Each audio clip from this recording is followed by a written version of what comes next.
एक दूसरे बिल आए हाथी वाले, कितना उम्र भेल प्रकाश भैया? उम्र कितना भेल आपके?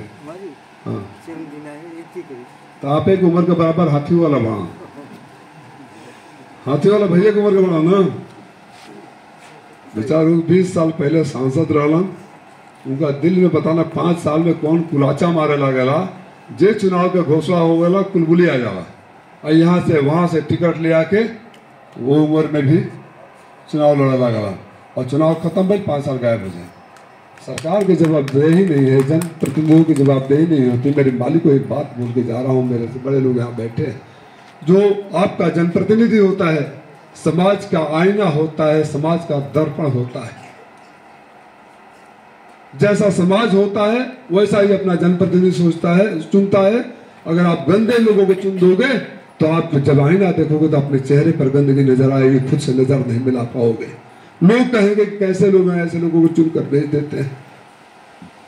आप 10 लाख की सूट की बात कर रहे थे, 3 साल पहले मेरे ऊपर इनकम टैक्स का छापा पड़े थे, याद किसी को पता है? यहाँ मेरे ऊपर इनकम टैक्स के छापे एक साथ 6 जगह पड़े।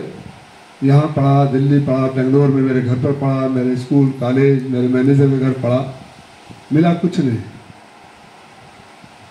मुझसे हिसाब किताब पूछा जाता है कि आपने अपने अकाउंट से अपनी पत्नी के अकाउंट में 12,000 रुपये ट्रांसफर किए, उसका डॉक्यूमेंट के साथ एविडेंस दो। अपनी माँ को दिए हैं, एविडेंस दो। अपनी बहन को दिए हैं, एविडेंस दो। तो क्या करें, हम मोदी जी ने परिवार छोड़ दिए हैं, रहे तो देवे पड़ी ना हमारा। और जब इतना बड़ा पथन्ना निकला, हम सोचे कहा का पकड़ के ले बड़ा सा कितना सवाल पूछे हम। तो बोले राय साहब, आपने इतने लाख रुपए कोरोना में राशन और दवाई में खर्च किए हैं। किया है। आपने इतने बच्चों को गोद लिया है जिसका मंथली खर्चा इतना आता है। हमने कहा आया है। आपने इतने बच्चियों की शादी कराई। मैं बोला हाँ आया है। बोला यहाँ आपके ऑफिस में बैठकर एक जने हैं, वो सुबह से शाम तक मरीजों का इलाज कराते हैं, दवा खरीद कर देते हैं। मैंने देते हैं।